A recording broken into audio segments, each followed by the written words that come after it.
Modern Horizons 2 is just upon the horizon.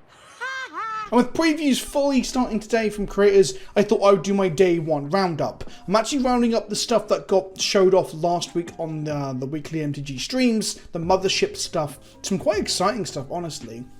And a couple of cards that have been previewed today, and I'll continue to do roundups across the week as we have one full week of Modern Horizons spoilers. And then keep an eye out next week for Dice to Removal Modern Horizons Review Edition, where Brian will probably complain a lot, and I will try to be the voice of happiness and optimism in a world full of pain. If you don't know who I am, I'm Vince, also known as PleasantKenobi on the internet. If you enjoy this video, hit that like button, smash that bell, share it with your friends, and don't forget to fucking subscribe. Links below to some of my sponsors like Ultra Pro and Channel Fireball that make all of this possible. Right, the first preview, it's not the first thing they previewed, but it's what I want to talk about first, is that we're getting old border versions of cards that were exciting in the first Modern Horizon. So we have Force of Negation and Giver of Runes as the examples. Now, these will be available in all booster product as a chance of getting them, I believe, with foil and etched foil variants of the old border being available in collector boosters. Wrong, sir. Wrong. Under Section 37B of the contract signed by him, it states quite clearly that all offers shall become null and void if, and you can read it for yourself in this photostatic copy. The normal border versions of these are not going to be in the sets. This is not a full reprint of Force of Negation, Giver of Runes, and other Modern Horizons goodies. We can expect to see old border versions of things like Plague Engineer and other powerful cards. I wonder if we see an old border Planeswalker for the first time for Ren 6. Probably not, but it's something that we could see in this slot. The key difference between this and the Time Spiral Remastered one is that this appears to be, at time of recording, I mean they could change, they couldn't change it, but it could change what we know, is that it appears to be just the Modern Horizon staples, where Time Spiral Remastered was just classic cards in general. Next up we got Use-Free Fortune's Flame, a 3-mana 2/3 legendary creature, so we got our first suggestion that there's going to be some commander fodder in this set. I don't know if this is the first legendary Efreet. I could look it up, but I'm not going to. It has flying,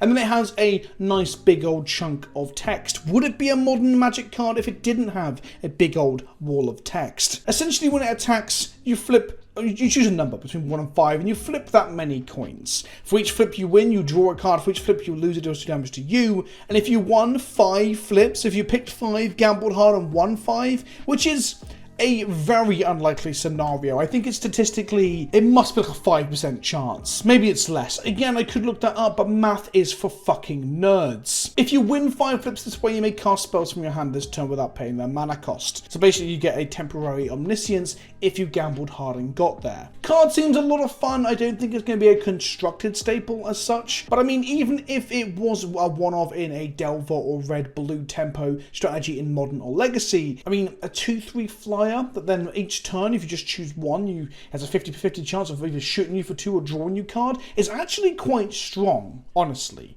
People would happily pay 2 life to draw a card, but it's one or the other. If it had prowess, I think this would actually be a ludicrously playable card, but in its current guise, I don't think this is going to see a huge amount of play, though Delver players and Legacy will certainly try. Next up we have Flametongue Yearling, which is referencing Flametongue Cavu, the infamous 4-mana 4/2, 4/3. I didn't put it on screen. Flametongue Cavu is a 4/2, right? Was I right? This is past Vince speaking to future Vince. Was I right? Yes! It's a 2-mana 2/1 which enters the battlefield with a +1/+1 counter for each time you have multi-kick. And when it ETPs, it deals damage equal to its power to target creature. Importantly, can't hit players or planeswalkers. So it's a 2/1 for 2 that shoots something for 2, which is actually quite a good limited card. So no wonder they decided to put it with double red to make it not too easy to splash into. For multi-kicker 2, you get a 3/2, which will then ping for 3, which makes it slightly worse than Flametongue Cavu. But then for the extra mana, you get to Flametongue Cavu's rate, but you're paying 6 for that. But of course, you can go beyond it. In the late game of a limited game, you can get this up to, 6 or 8 mana and do some proper dunking with a big old boy that's shooting creatures dead. Will this see constructed play? I don't think so, but I think it's a very cool throwback to Flametongue Cavu, whilst also referencing multi-kicker. I think we don't see a huge amount of. Next up is Tempests Roar, which appears to seem like Questing Beast is leaking. This is a legendary creature dinosaur. I assume it is a reference to something in the Ixalan story, perhaps. I have no fucking idea. A lot of the cards in this set are either interesting characters like this Ifrit thing, or they are things like Flametongue Cavalry references, or the other reference we're going to come to in a moment. This, I don't know what it's referencing. It's just a collection of things. It is a 12 mana 7/7. It costs 3 less for each other spell you cast this turn, so Tempests in the name as well. It's referencing Storm as a mechanic. The more you storm off, the less it costs. It's a trample haster. I mean, if you are in a Storm deck in a format like Legacy or some of the singles and stuff like Canlander or Oslander, you can probably play this for quite cheap for 2 mana. You can make it quite easily, because you'll be casting easily 3 or 4 spells on a turn. It has trample over planeswalkers, which reads this can deal excess combat damage to the controller of the planeswalker it's attacking, which is new, by the way. To trample over a specific thing is new, and obviously trampling over planeswalkers is also new. And then Thraster Tempests Roar has hexproof as long as it enters the battlefield this turn. This is in some ways comparable to things like Gaia's Revenge and other control finishes, but they normally cost a lot, they're big bodies, they normally have haste, and they normally protect themselves against blue or black removal. In this case, it has hexproof for its first turn. It is such a strange collection of words. It's basically an anti-control finisher, but it's also a card that plays well with combo stuff. It's strange. I just don't really understand. If it was a dragon, maybe it's like a manifestation of Dragon Storm. But this is Dinosaur Storm. I just don't understand what this is. But it's cool. Unmarked Grave is Entomb, but different. So Modern isn't getting straight up Entomb. You know, 1 mana, go get a thing and put it in your bin. This is 2 mana, search your library for a non-legendary card, and put that card in your graveyard and then shuffle. Importantly, not an instant, a sorcery.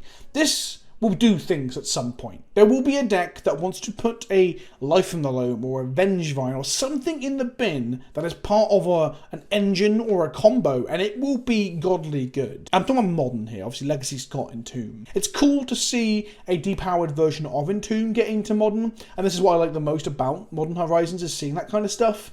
Will it be good out of the gate? I don't know. I can't think of a deck where I'm like, there's no deck where I'm frothing at the gash to use this. The restriction of being sorcery speed, but the restriction of being non-legendary is super important. Entomb often goes to get things like Grizzlebrands, Elish Norns, what other reanimation targets doesn't normally hit? I mean, Inkwell Leviathans and stuff can be a thing, so maybe that's a thing for reanimate in Modern. And Modern don't really have a true reanimated deck outside of the Borba Rigmoss Grizzle Shoal decks. And of course, their win cons involve Grizzlebrand and Borba Rigmoss. I can guarantee that the reason this says non-legendary is because of Grizzlebrand, but I like the flavour. An unmarked grave means that the person or thing they're going to get is kind of anonymous. They are not a creature of renown or a creature of known, and that's kind of a cool piece of flavour. Now bear in mind, this thing grabs a card, not a creature. So like I said, you can get Life from the Loam to start your life engine, for example. You can get Unburial Rites to enable its 4 mana casting cost.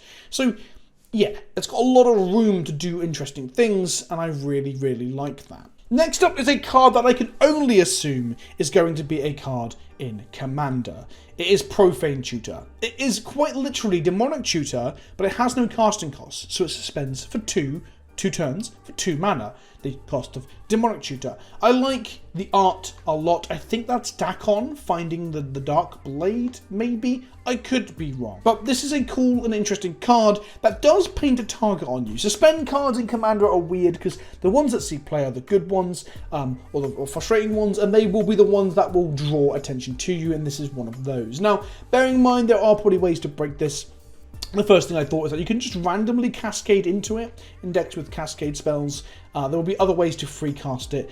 You can't obviously give it flashback from the graveyard with snappies and such, but I don't think this is going to be a Modern card. There is maybe a small chance that it somehow finds its way into some future build of Ad Nauseam or something, but yeah. I'm seeing this as a Commander card through and through. And that's not me saying that Modern Horizons 2 is Commander Horizons, like everyone said about the first one, which proved to be demonstrably false, but this is one of the Commander plans for sure. I expect this card to actually carry a reasonable price tag as a half-priced budget alternative to Demonic Tutor in the future. Okay, we come to our first, probably a problem card.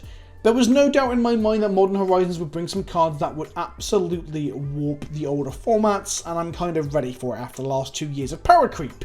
Grief is a 4-mana 3/2 with Menace. It's an elemental incarnation. So when I saw the word incarnation after reading the word grief, from reading top to bottom, as I often do when I first see a Magic card, I assumed this would emulate Guile or Vigor, or be a new kind of elemental incarnation cycle like that.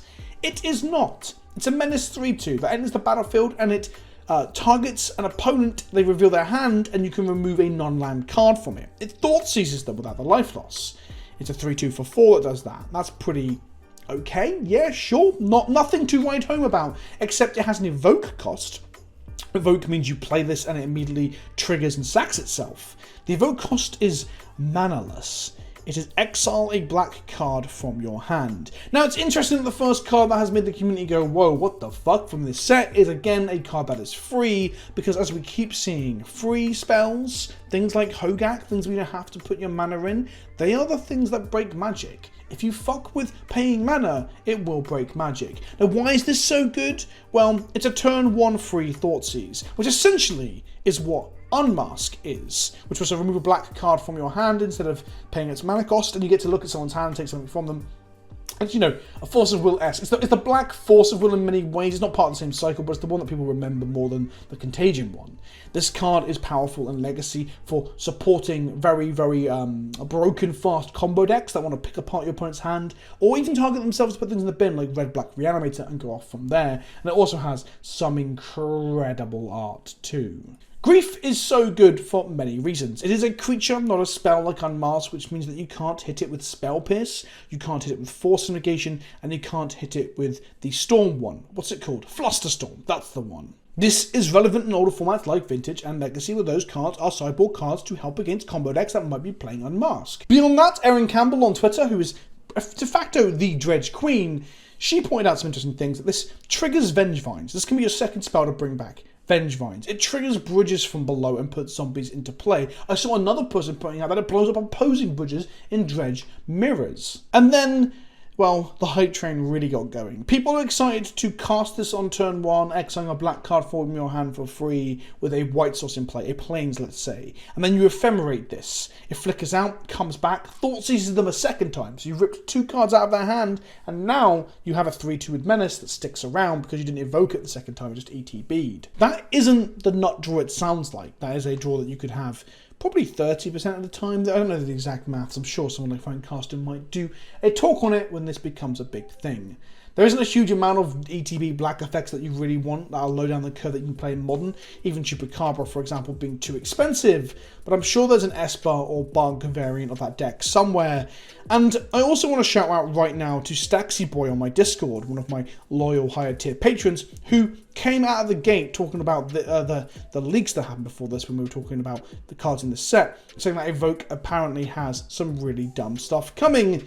And, well, they were right for calling this and thinking it was going to happen, because it has. Staxy Boy is currently brewing up all sorts of ways to abuse this, including some cards from Strixhaven that I don't want to talk about right now, because I don't want to steal his thunder in case he wants that to be a gameplay video that we do for the channel. But I think Grief is going to make some waves. And beyond that, I'm also kind of terrified about what the other ones are going to be. This week, are we going to see a blue flash Force of Will creature with some gross 7 mana cost, but its evoke cost is exile a blue card from your hand? What's the white one going to do? I'm excited. This is exciting because it's powerful, but I do think it's going to be pretty... Will it break a format? That's the question. I think it's going to see play. I think some decks might want this over Unmasked. And some people are going to write in the comments you like Unmasked better in some decks in Modern, or you would like it in Modern or in Legacy to unmask yourself to put things in the bin. That is a thing that the reanimated decks do. But I openly asked that to Erin, and she pointed out that it's not the most common thing. It's not as common as people think. And I'm inclined to believe her and people who play those decks far more than I do. So I don't think the not being able to target your own stuff makes Grief unplayable. I actually think all the upsides of Grief through certain counter magic and its ability to trigger other permanents and things is probably a huge upside. Next up we have Cabal Coffers getting a reprint, which is lovely because it's been needing one for a fucking million years, but it has been reprinted at Mythic. Now this is an interesting one. It's not contentious. Everyone thinks this is bullshit for the most part. Seen a couple of people being like, why is everyone surprised? And what you can't be surprised at this stuff. I'm not surprised. I don't think many people are actually surprised. People are just fucking disappointed. This card is not a mythic bomb because of limited. It's not going to be a mythic bomb for any other reason than it already controls or holds a big price tag, and that it's a chase rare. That people want to chase this, and it will get EDH players to crack packs if they're not interested in the new stuff. It's a safe bet. It's a use of reprint equity to make the set desirable. And I know wizards aren't our friends, and I know capitalism is bad. You don't have to say this stuff in the comments and try and sound clever by saying it. It's fucking obvious. But it's still disappointing, because they don't have to do this. But they will. And no surprise. Honestly, if you told me Cabal coffers was getting reprinted tomorrow, I would have told you it would be mythic. Or if you'd asked me what I think the rarity would be, my first guess would have been mythic. Still frustrating, regardless of whether or not I am not surprised by it. At least the fetch lands aren't mythic, eh? Yeah, at least they're not mythic. Then we come to the other super exciting card that was revealed, Rishadan Dockhand. A 1-mana blue Merfolk 1/2 with Island Walk. Okay, that's a reasonable stat line for a reasonable tribe creature, but wait, there's more. The Rishadan in its name is not referencing the old pirates that we saw in Pirate Stompy decks in that Legacy meme. It's referencing one of my favourite cards of all time, Rishadan Paul. A card that I was saying that I wanted to see in Modern Horizons 1, and Jerry Thompson literally laughed when I told him this at a bar in London, and I was like, okay, Jerry, no need to crush my dreams, buddy. But it's not going to be in the set, obviously, now, because we've got Rishadan Dock. If Rishadan Port's in the set alongside Rishadan Dockhand, that'd be very strange. So Rishadan Port appears not to be coming to Modern, and that saddens me, but a creature that directly references and does those things is very, very cool. There's some weirdness here, though. I mean, Rishadan Port is traditionally played in Death and Taxes, lands, and goblins in Legacy. I don't think Merfolk is really the deck that has used it historically, so it's not really referencing the archetypes that use it here. It's also not a pirate when it's very visibly coded like a pirate. He's walking onto a very piratey looking ship.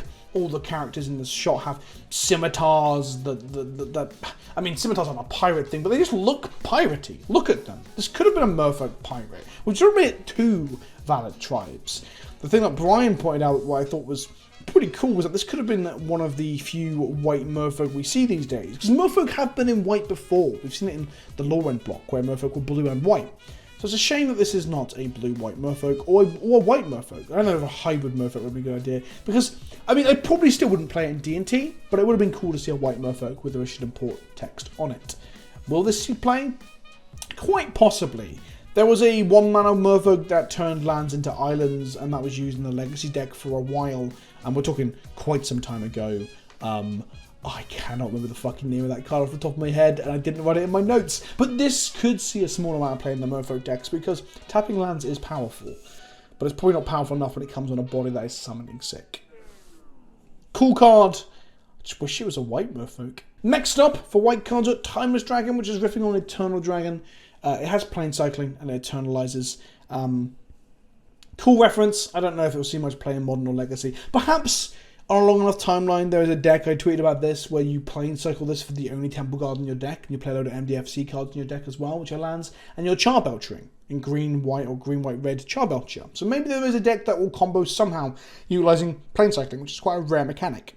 I think it's a very cool take on the old Eternal Dragon by giving it Eternalize so it can come back as a 4/4 zombie, using newer mechanics to reference the old one. I love it a lot. I really like the mechanical identity of this card. It's just obviously not as good as Eternal Dragon was, and that's fine. I like it a lot. And then we have Dakon Shadow Slayer. So Dakon's a Planeswalker now. He's white, blue, and black for an Esper Planeswalker. His static as he enters the battlefield with number of loyal cards equal to the number of lands you control.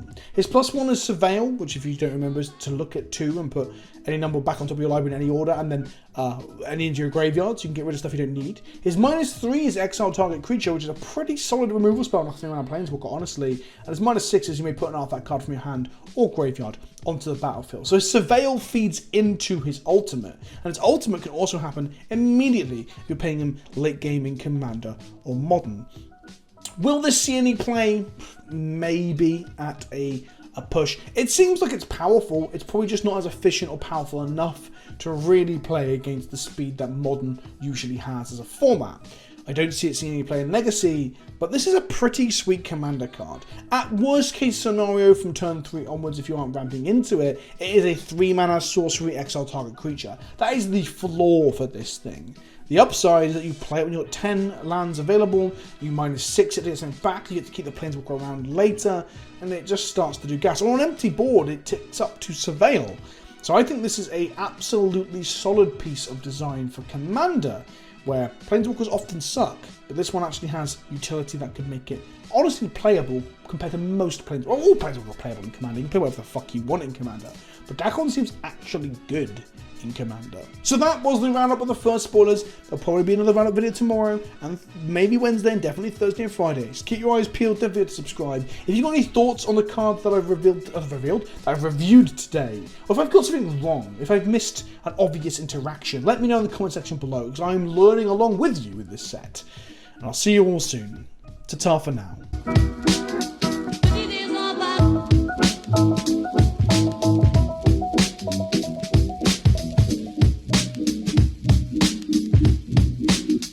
Lekker